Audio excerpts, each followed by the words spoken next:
Hey, what's up, everybody? We've got something a little bit different for you today. I've got my buddies Drake and Mike on here with me, and we're going to be discussing the Las Vegas Open.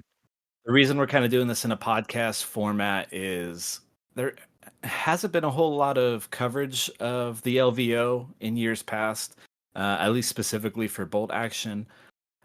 There's a lot of things flying around the internet about how the event actually went.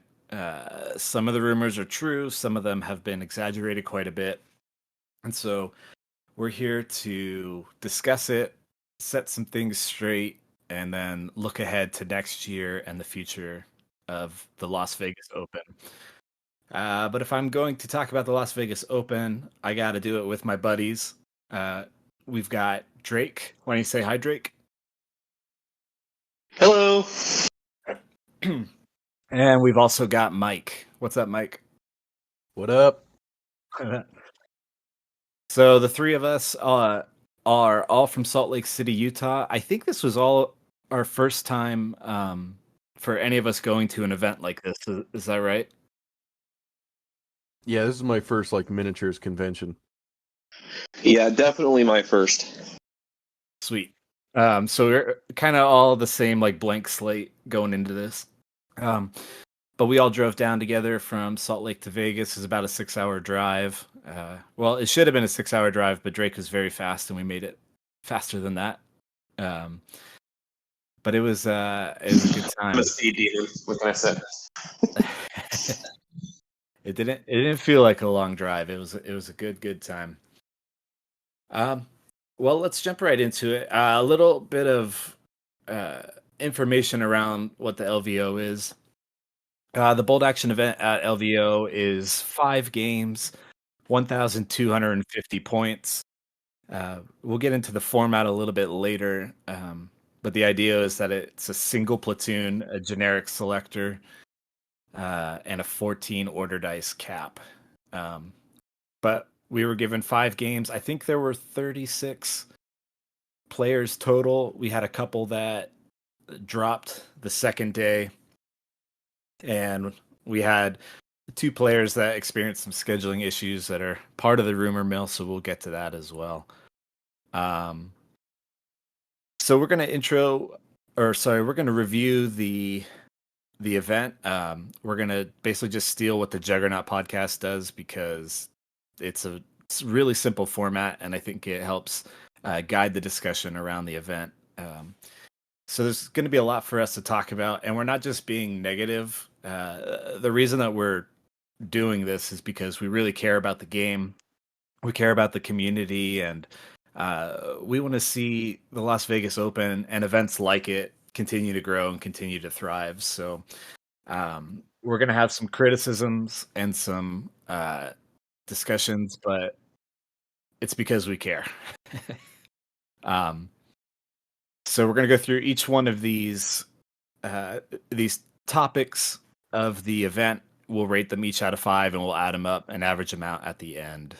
We're going to start with the pack.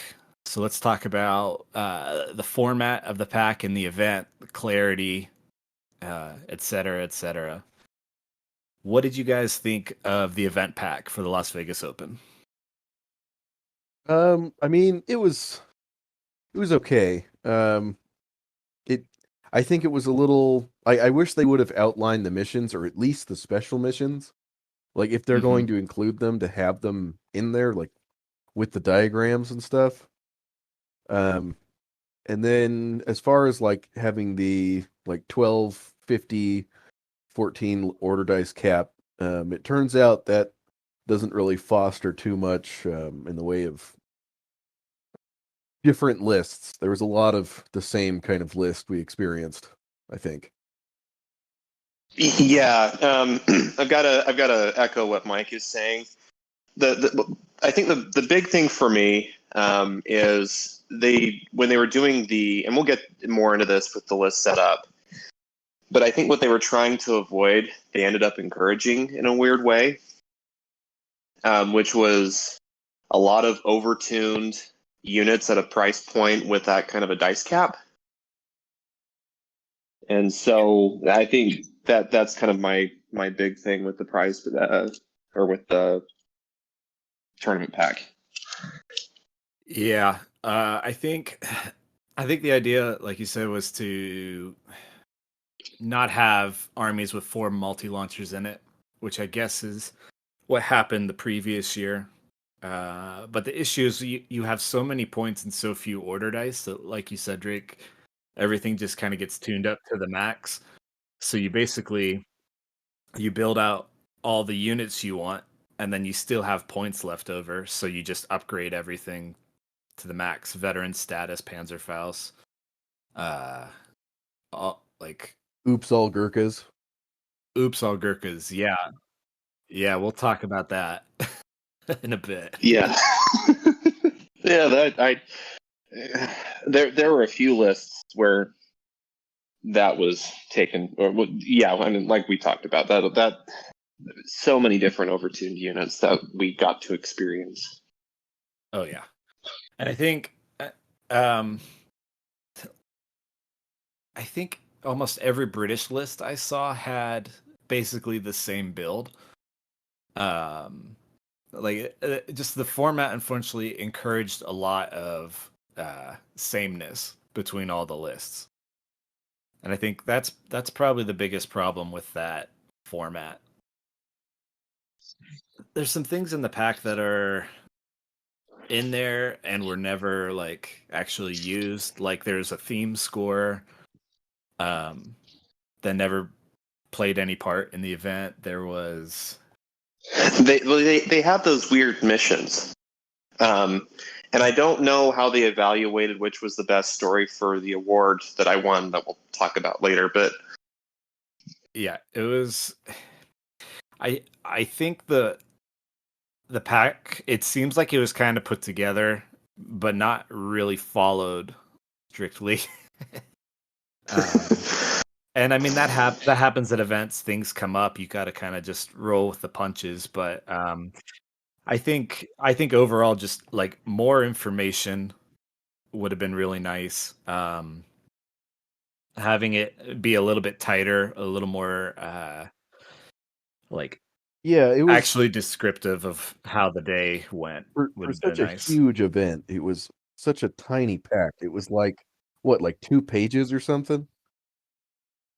Yeah, And I yeah, feel like our little local events where we'll get like, maybe 14 players, those ones will have like 5 or 6 pages at least, and it's like fully descriptive. And it just, I wish that the same kind of care and thought would have gone into this as kind of what we see more on the local level, at least in our fantastical local community.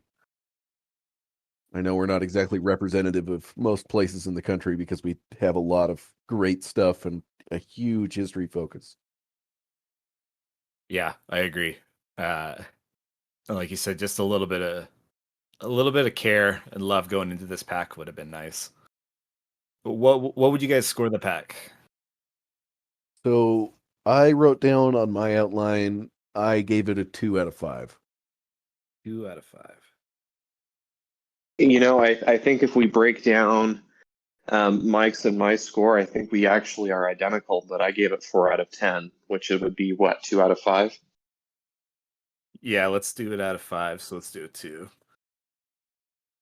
Um, I'll I'll give it. I'm gonna give it a 3. It's there, and like I mean, the basic tenets of everything that's in the pack were representative of how the day went. The schedule seems to be right, although we'll talk about how how the schedule was followed. Um, I think I think there's just enough information for the pack to make sense for people to know what they're getting into, but it could have really benefited from a lot more. All right, after pack we have the organization. So did the event run on time? Did it run smoothly? Was there any confusion? Um, uh, let's jump into organization. Organization wise, there's I think if I were to give it a score, it gets a 1 out of 5. Um, I mean, we've got the benefit of understanding what setup took at the beginning, before the tournament started. And we know that was a disaster. We know when they tried to give us access to the missions, they put it in a Google PDF through the Best Coast Pairings app, which is a pretty cool app, except I would wager 70% of us had a hard time getting access to those missions. One guy had to text it to me, and then I ended up texting it to 5 different people because we couldn't get it through the app. Yeah, if they would have had physical printouts, that would have went so much further. I mean, the app is cool, don't get me wrong. I don't know that LVO is the best place to beta test it. You know what I mean? Yeah. That even just having the app being in the pack so people knew Yeah. to download it, because it was like day of and they're like, okay, you need to download the app. Yeah, that would have been nice to know ahead of time. Like, hey, we're going to use this app. This is how it works. This is, if you want to demo it here, this, maybe there's like a tutorial or something. Yep. Just so that way it's not like everybody's trying to figure it out at the event. You know what I mean? Yeah. And then on top of that, like, if you're getting the missions on your phone, like, that's a tiny screen. But then I think everyone with an iPhone had an issue, like, couldn't get the missions through the app, like Drake was saying.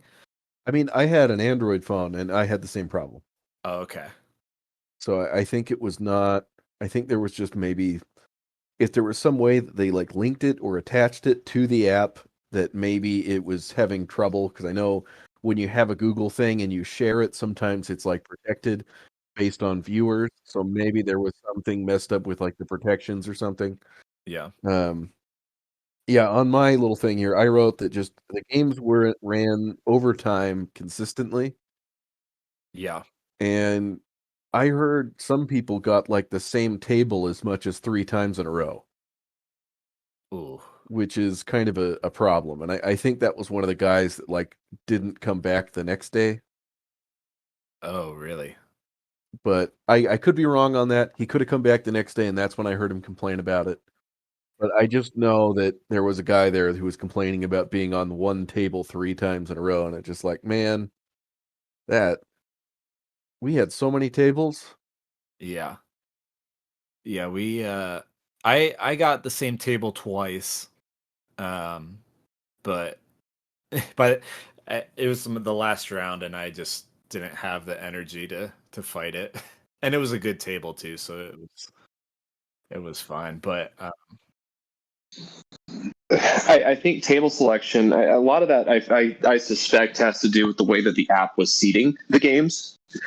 So correct me if I'm wrong, but you played your first game, which was not seeded.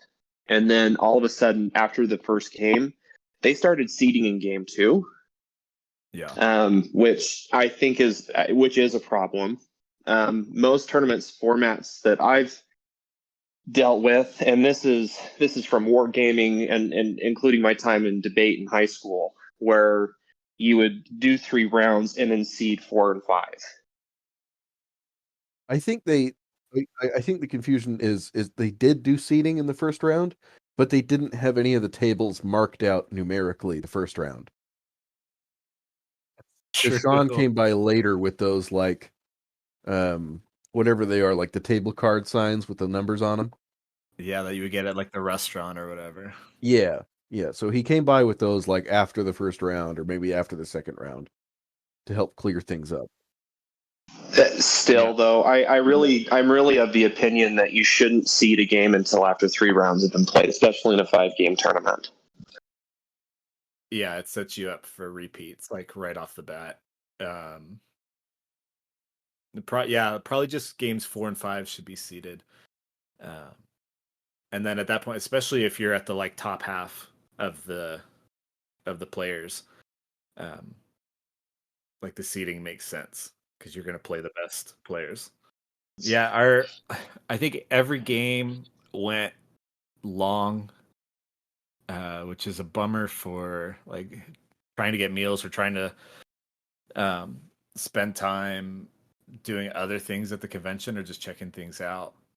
I can say that I was probably the cause. I think I was on the I played the longest round in like 3 of the 5 rounds, and that was partly how my list was designed. But we'll get into that as we talk about lists. I think one point in their favor though, with the Best Coast Pairings app, is when the games were running long, I would just like once my game was over, I would just go off and do other stuff. And then once the new table assignments came in, it would like ding my phone. So it'd be like, oh, the new table assignments are up. I'll make my way back. Yeah, that was pretty cool. Because we would get that assignment and our opponent, and then we could we all chatted about it at lunch or whatever. And yeah, for sure. So I give organization a 3 out of 5 personally. So that's my rating on it. Okay. I know there's a lot of like part of the rumor mill around the event is there is a scheduling error. Basically, what the internet is hearing is that some players thought the event was on a Friday, Saturday. Some people thought the event was on Saturday, Sunday. I don't remember seeing it ever officially scheduled as Friday, Saturday. But I do remember getting an email like a month or so before the event saying, no, it's definitely Saturday, Sunday. Yeah, I mean, I planned this way ahead with like my work and stuff. For months, I had it on the calendar as Saturday, Sunday. Yeah, I'm not exactly sure. I'm not sure where that confusion came from. And on the Juggernaut podcast, they said like half the field was there on the wrong day. It was only 2 people. Unfortunately, it was Ian and his son. And I think he was still able. They were both able to get their 5 games in. They worked it out to have games on the Friday. It's still a big bummer for them, but it only affected those 2 players as far as we know. But that is a weird organizational thing to have happen. For it to even be like up in the air what day the event is on a month before the event. That's kind of wild. And so you guys have both scored. There's a lot of behind the scenes stuff too of what went on. I think that's why Drake's score was so low as well. So probably if you know the full story and how things were kind of scrambled for right before the event, I would probably give it a 2 out of 5. But as a player, with only a player perspective, I think I'll give it a 3. 3 out of 5. Got the 5 games in, got the missions figured out. It was just it could have been a lot tighter. It could have been a lot smoother. Printed missions would have been very nice. Yeah, and I mean they've got like as far as like the date scheduling stuff. If there was any like note that there was going to be confusion, I think messaging on like official Warlord, like the Facebook page or the Twitter page or something, just to be like, hey, come check out the event in Vegas going on Saturday and Sunday. Yeah. Like, just so that way, there would be no confusion and there'd be a lot of official messaging. But Yeah. I think there just could have been a lot more official messaging about the event, period. You know what I mean? Yeah, we got almost none. I guess I can do this. Because we knew what happened in the behind the scenes, we know that Warlord made an effort to right the ship. I can bump my score up to 2 out of 5. Now that I'm sitting here thinking about it, and I guess because Warlord as itself actually did a lot of things to help make sure that the event was run as smoothly as it could, even though there were problems from the beginning. Yeah, it seems to be like the Eric Andre meme where he shoots the guy and then he goes, "Who would do this?" Like, I think it's a lack of organization on the front end, like way before the event on Warlord's part, and then at the last minute they pull out all the stops to try and make it work. So, doing the work in advance, I think would have prevented a lot of the issues that we ran into. All right, let's jump ahead to venue. So we were at the Rio Casino and Hotel in beautiful downtown Las Vegas. um, what were your guys' opinions on the venue? I think Mike needs to give his opinion first, considering he stayed at the venue. So I'll say this just from the actual like convention area. The pallets of water bottles were much appreciated. The fact that they had these big pallets full of like packs and packs and packs of water bottles everywhere, like that's awesome that they would do that for everybody, you know. I give them high marks for that. The food that they offered was not great. Um, you know, it was like an egg breakfast burrito that was just solid egg throughout.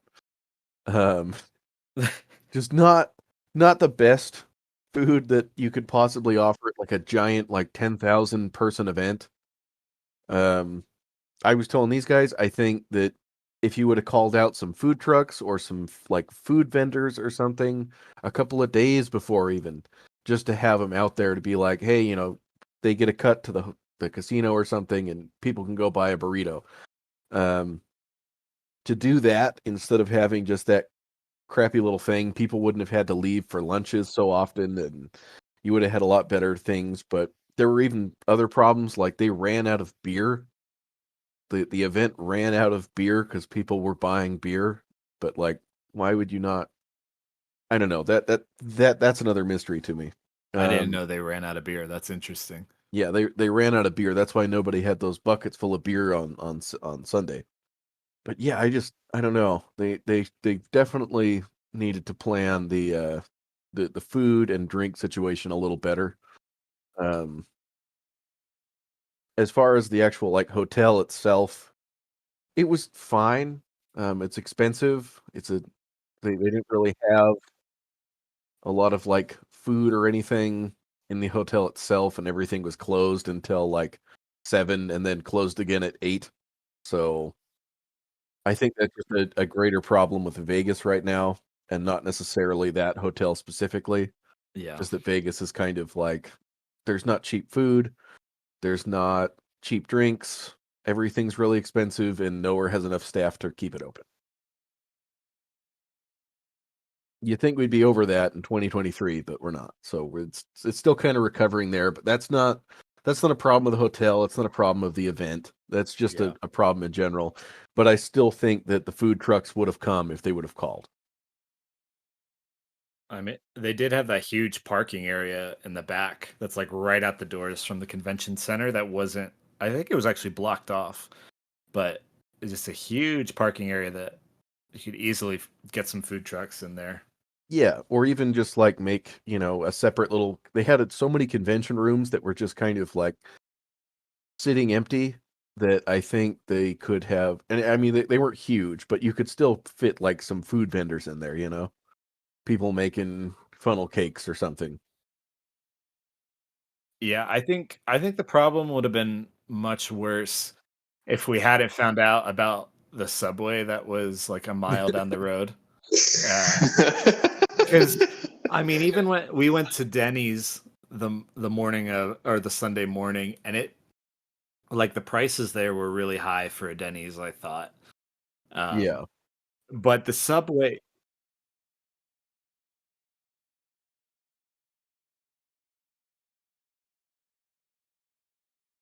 oh yeah, Yeah, and like the hotel casino, like I got a sandwich there one night and it was I'm not joking, it was like $18 just the sandwich, and it wasn't like a very good sandwich. The sandwiches at Subway were better. yeah, that's the thing. Like, I think convention food is gonna suck always and be way more expensive than it ought to be. Like, I got a little 8 ounce coffee for $4 the first morning of the event. Um, that might just come with conventions. But the fact that like there was a Subway a mile down the road that for whatever reason didn't seem to have their prices inflated like Denny's did, that was our lifeblood for the entire weekend. Yeah, for sure. It was, especially it was good for me. I'm pretty much gluten free, and so weirdly enough, Subway's a good place for me because I can get breadless options. So that's why it worked for me. Yeah, and we were able to get there like within our 1 hour lunch break. We were able to get there, eat, talk, and come back, and still have time. So I think the convention center itself was very nice compared to the rest of the casino. Um, it's super big. It was there's plenty of space like in the actual room that we were in. It was another huge room, and I don't know, like at least what do you think? 500 people were in that room at one time. I mean, I Um, think there was more than 500. it was a lot, but there was enough Easily something space. like 2,000. Oh yeah, there was enough space that we didn't like. I didn't feel like we were crammed in there, but I also don't feel like I was just yelling over people the entire time. Like it was big enough to allow like the noise of the room to not be so overwhelming.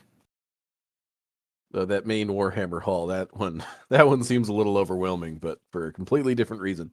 Yeah, that's It's true. got like the higher ceiling, which I guess is probably to its benefit. It probably disperses the noise a little bit, but just that room was massive. They had something like, what was it, like 2,000 players in that tournament? And then they Something have like the ridiculous like that. Yeah, stage and stuff. That was nuts to see. it was still. I confess, it was still cool to see all the Warhammer players there. I mean, could you Yeah, no, imagine the organizational nightmare that goes into it? That goes into that. yeah, and that's the thing. Like we don't know anybody. At least I don't know anybody that was in that tournament. But I have to wonder how their tournament ran because I know LVO is like kind of their premier event outside of Adepticon. So I wonder I just how great that event I was. But yeah, super cool I to actually see. do know. Okay. Yeah, I actually did know people. Sorry, I didn't mean to cut you off. They from what it looked like, they had a good time. So Yeah, that's my I two thought cents on that. the addition of like the big stage with the projection of like some game going on up there. I thought that was really cool. Because like no matter how your game's going, you can at least look up there and see like another giant one going. That one seemed really cool. It was pretty impressive. Let's score the venue. What do you guys think? The venue, like I said, I can't fault it for the problems going on with society right now. So, like the food situation, I think was easily correctable. I think that was just kind of their. I don't know why they did it that way, but I'd probably give it 3 out of 5, maybe 4 out of 5 for the water bottles. Water bottles were desperately needed. That was huge. Yeah, the fact that they were just free to anybody, like that they weren't charging $3 or $4 for a water bottle. At least my admission fees went somewhere because I drank a lot of them. Yep. What about you, Drake? I give it a 3 out of 5. Um, I thought the convention was great, and it was super awesome just to be there. One funny thing that I noticed is they had a check-in station for the guys staying at the Rio, but they didn't worry about checking in for those who are parking in the back parking lot who could just walk in without a convention pass. I thought that was fascinating. Yeah, they Um, I had to wait in lines and stuff in the morning, and it seems like you guys just walked right in. We just walked right in the back.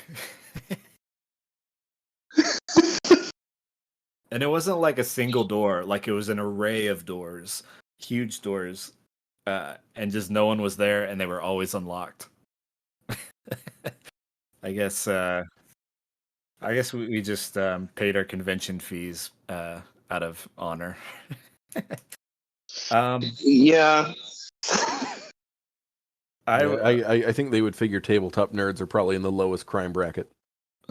Probably. No, you should definitely pay the convention fees. We wanna keep these events going.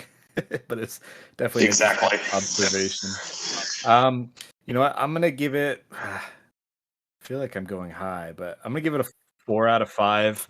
I think my score would have been lower if those back doors hadn't been there, and Subway wasn't so close. Yeah, Uh, going from like the room to the convention hall, I swear was at least a mile. it was a long haul for sure, especially when we did it a couple times a day. Yeah. Cool.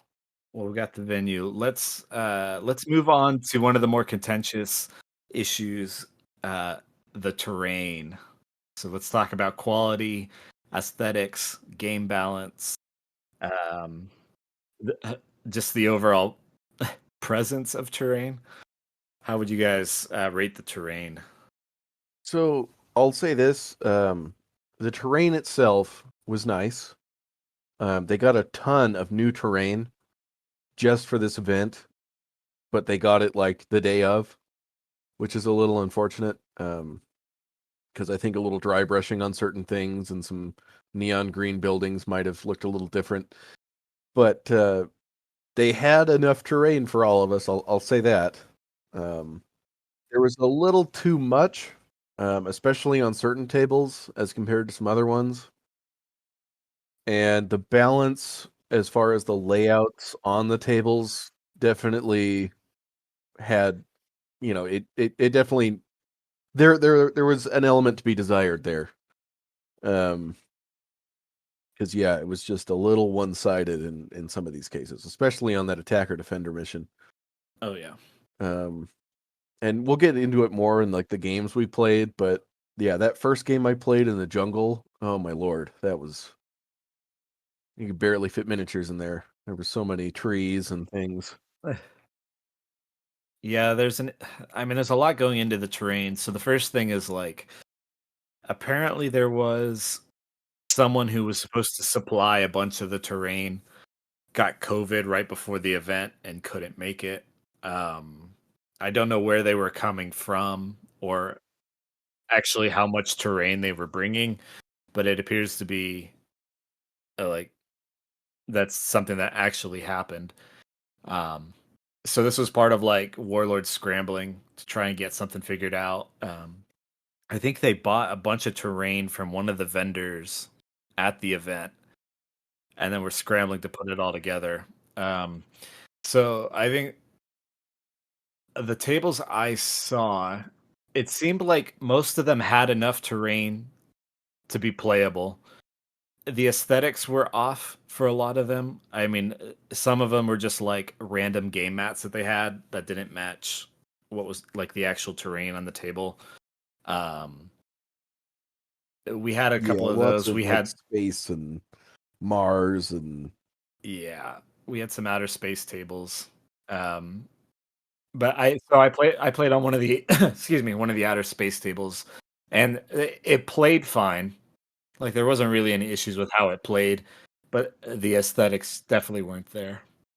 I think this is the part where we really need to plug our Warlord Raider. Is that all right, Jordan? Yeah, do it. Sean. Yeah, we should definitely So plug Sean. um, so Sean, our local Warlord guy, um, we talk about people who move mountains to make things successful. It was Sean who talked to Warlord. It was Sean who talked Warlord into getting the terrain, and it was Sean who helped save that event as far as the tables are concerned.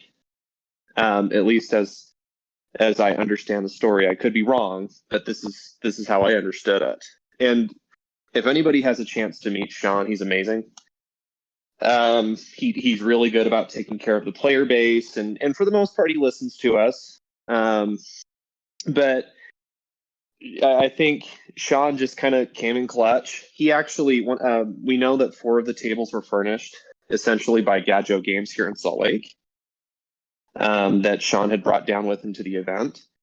And he even had little cards next to who laid the tables down. And it was, I think the tables themselves, a lot of credit just goes to Sean.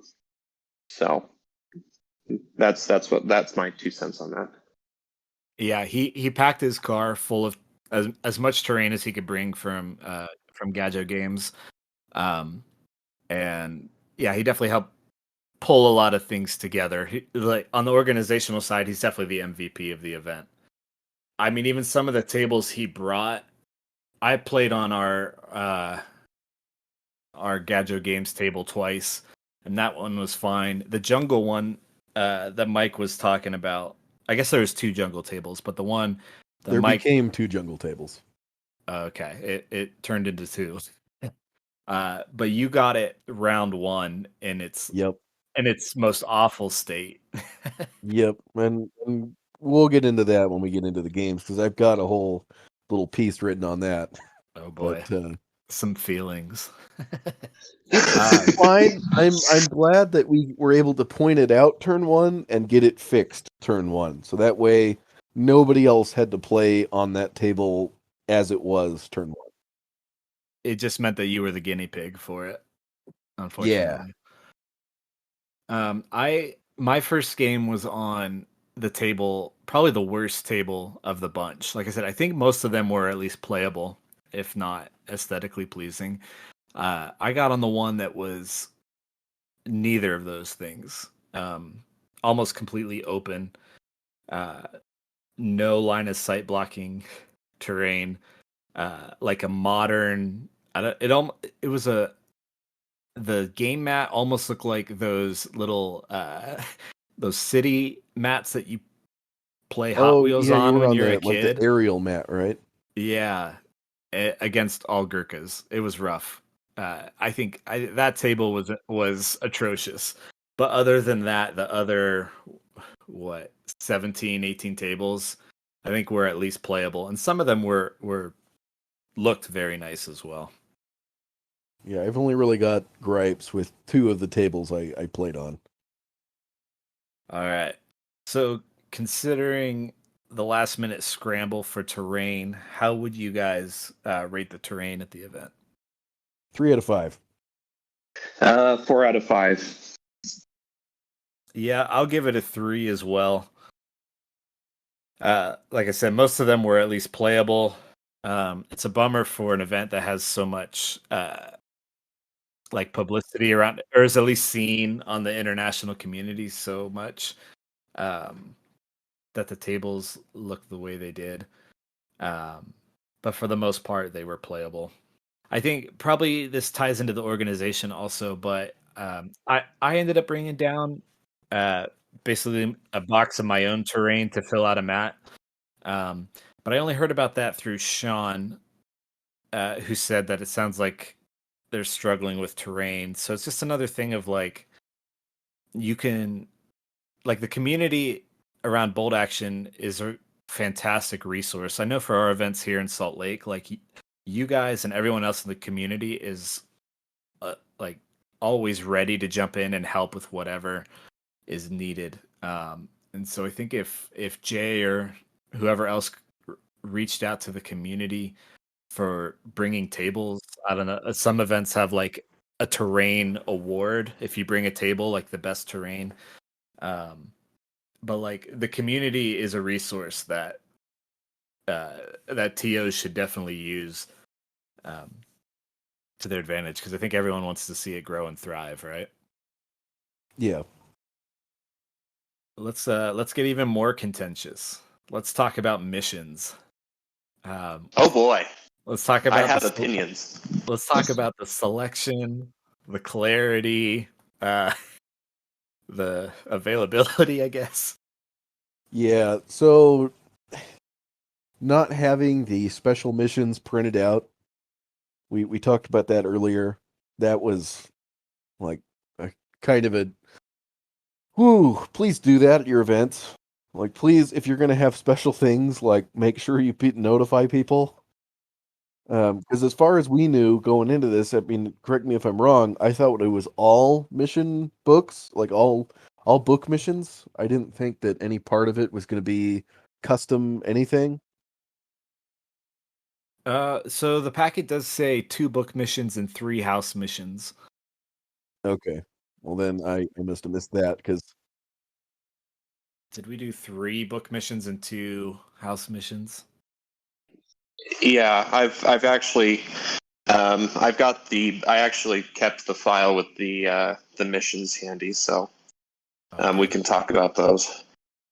I think there's an element of like you want to keep your players on your toes, so not revealing the missions is is the desire there. Like you got to be prepared for anything. But like especially like what Mike was saying with the house missions, if you're going into that blind, that takes up a ton of game time just trying to figure out what it is you're actually playing, and what like the objectives are and deployment, all that. But then I think we all played a number of practice games leading up to this event. I don't think any one of us would have thought to practice um, point Attacker defense. defender. Yeah, point defense for a for a competitive event. Um,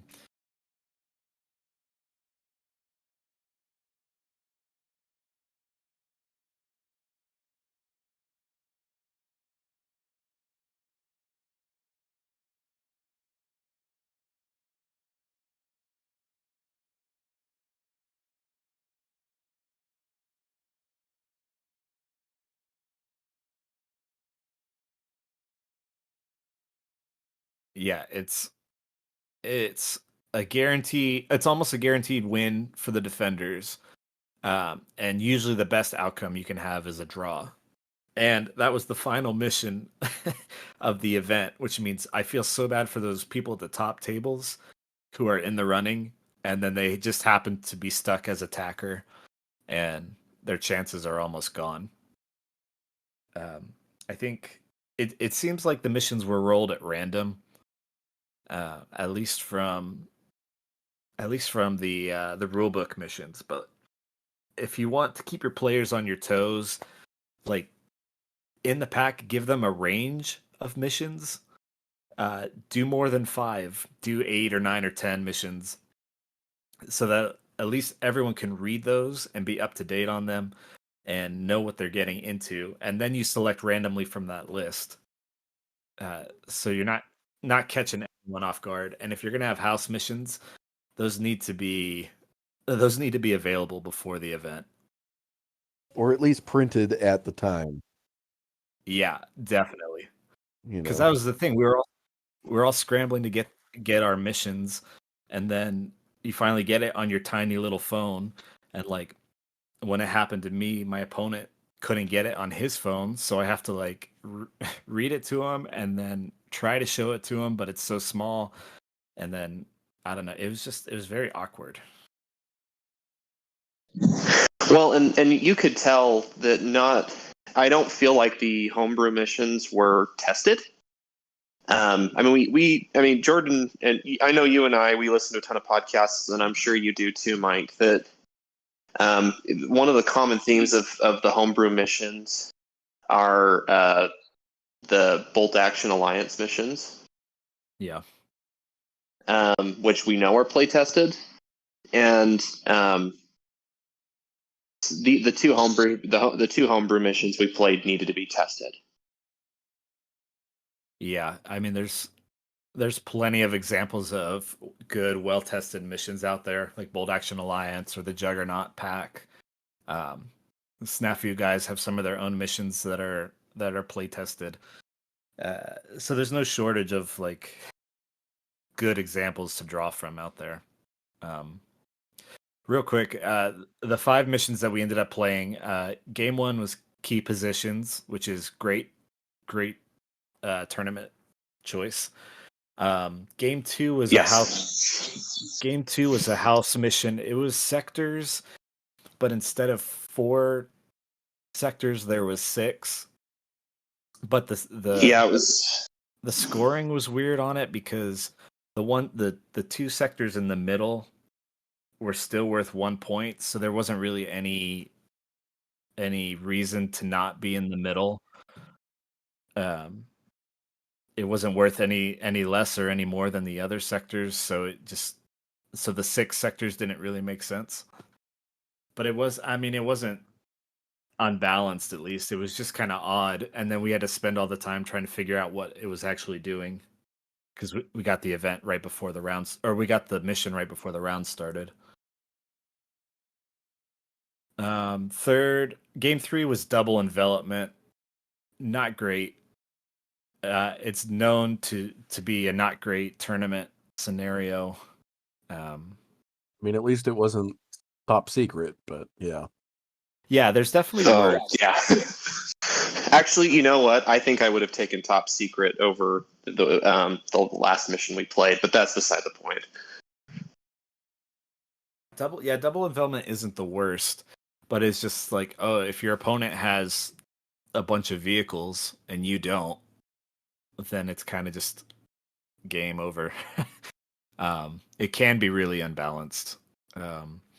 Game four was scalps, which I've heard of before. I think most iterations of scalps has you take if your unit kills another unit, you take their order dice, and so the order dice are scalps. But for this version, it was every infantry model you killed was a scalp.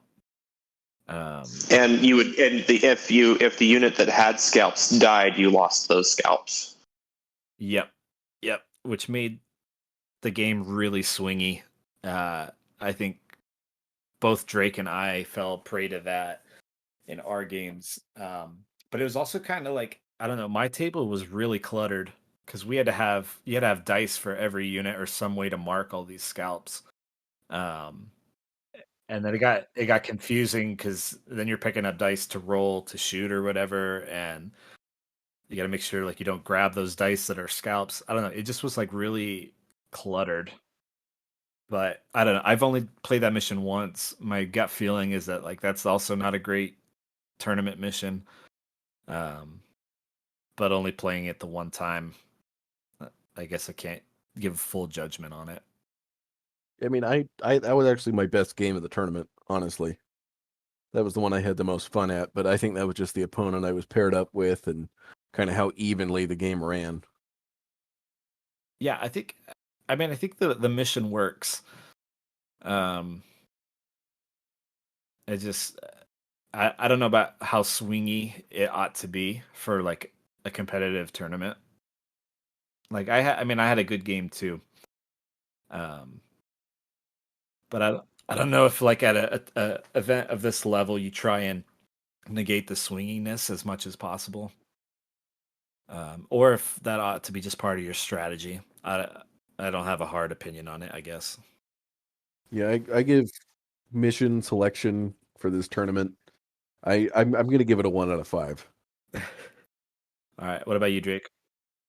It gets a 2 because of the first mission, which was the key positions. That's because, I mean, in an ideal world, that mission should be in every single event. Yeah, key positions is one of the great ones for sure. I am also going to give it a 2. Yeah, just for all the reasons that we have mentioned. Many of these missions shouldn't have been anywhere near this pack. We should have had physical copies of the house rule or the house missions. And we should have had at least a list of possible missions in the pack to draw from. So we played our games. Let's move on to prize support, quantity, quality, etc., etc. So I mean, you know, the prizes they had looked nice. Everybody got one of those cool LVO coins, but I don't know that that was just our tournament specifically, or if it was everybody who was in a tournament at the event. But otherwise, I think there was like 3 prizes to win. I think so. I've got a picture of the table or the prize table. I'll bring it up. I thought going into this that like they'd have a lot more stuff, you know, considering the scale and the everything going on with the event, that there would be a lot more prize support than there was. We kind of do a better job on the local level. Yeah. So I'm looking at the picture. There's 4 prizes. 4 prizes total. It looks like there's 7 or 8 certificates. Those are just like those warlord certificates. I think part of the problem is, like at just our local events, we're reaching out to like every brand, every manufacturer that's out there for prize support, and I think Warlord wanted to keep this one in house, which I guess makes sense. They're running the event. The idea is that the event promotes the game, um, but the prize support was definitely lacking for an event of this size. I mean, there's a paint set, there was a starter army, or it looks like 2 starter armies, and then like a Sherman tank or something. Yeah. And I feel like if they would have gotten more, and then they would have taken pictures of it and sent them out like ahead of time, like, hey guys, LVO's happening. Here's a picture of all the prizes you could win. We would have had double the players. Yeah, if they had the full spread, that's definitely an incentive for players. And it shows that like the event is being supported, right? Like, and shown some love. Yeah. I mean, like being there and seeing all the other games and all the other tournaments going on and the various companies supporting them, it definitely was just kind of like a kind of a contrast, I mean, we were there next to the what was that other game? It wasn't Mordhau. What was it? It was Malifaux or whatever. Yeah. We were neighbors with Malifaux and Conquest, actually. Yeah, and the Malifaux guys. I don't know if you guys saw their like cool prize table. That thing was a whole buffet. So anybody that was in that tournament definitely made out like a bandit, I think. But we got some coins. Yeah, we got coins. We did get some coins. I misplaced my coin already. I need to find it. I was playing with it earlier, but I think I dropped it on the floor. I mean, the real prize was the friends we made along the way. Absolutely. All right, how would you guys rate the prize support? I would say 2 out of 5, and I'm saying that just because they at least had prizes. 2 out of 5 as well, because at least the winners walked out with something. Like, that's the important thing. They walked out with something. Yeah. They easily could have just rained down like a whole bunch of small teams or something, just so that way. I mean, we paid like $45 to get into the tournament outside of the convention fees. Yep. And it's like, if we would have gotten, I don't know, a model of a forward observer, like at least that's something, Yeah. I mean, I think Warlord has sent me more prize support for our Gajograd event. That's like 22 people. Yeah. Than what they had at LVO. Although, granted, the ones at LVO were big starter armies. But I think the people that are winning aren't so interested in like a British Shooting airborne starter army, right? Like, kind of give that one to like the wooden spoon guy. Yeah, exactly. The guy who I mean, both players were from the UK, and I was telling Jordan this. I think the 2 players that won outright are on the Welsh WTC team, so they're going to have a lot of stuff. Yeah, they're not pining for that British airborne starter, which is like the cheapest starter out there. I also am going to give him a 2 out of 5. I don't know if there was some connection between, like, I also heard about Royal Mail Strike halting prizes. But there's a store in Las Vegas that has Warlord product. Like, Well, even more than that, like they could have done gift cards or gift certificates or something, Well, and I mean, what did they hand out every player? Which was a 15% coupon, which is, where I like coupons and free things, but when it comes to shipping to the US from Warlord, to meet the demand, you've got to spend like 150. It's like 160 right now, I think, to get free shipping. And a paltry 15% isn't going to encourage me to go out and buy $150 worth of stuff. Yeah, it's one of those things where it's like, unfortunately for Warlord, Amazon exists, and there are people in the stateside selling their products on Amazon. At wholesale prices, even.